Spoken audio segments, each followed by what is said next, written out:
Că nu pui mâna acolo. Bă. Nu, e fierbinte. Nu, Roxana, ia uite. Hai că dau cu apă. No, vale, tia. Uite bă ce să, du-te bă, cine pui mâna acolo? Hai, uite acum, că-i rece.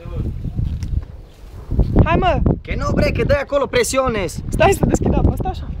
Dă chita. Dă-i volumul. Hai. Vale, bre. Apaga la fuente. Gata. Da de pe cărbune. E nu faci tu pe indiana. Ască.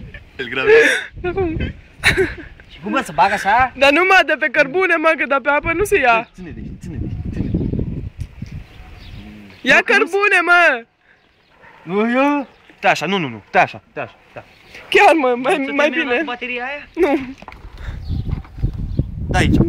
Da. Nipule. Dar mai bine îl face cu cărbunul drept pe față. E bă.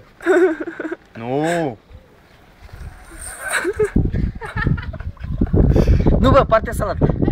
Că nu pot să mă concentrez acolo. Fă pe mine. Venga, Rubito, que te queda muy bien, macho. Așa, ia. Dă că-i fac manicură. Vale, bre. Venga, Rubito.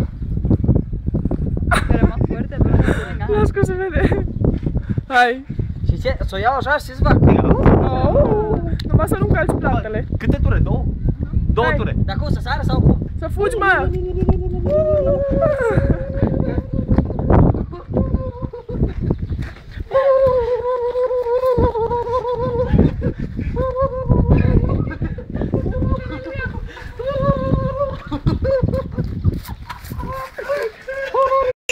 Hai.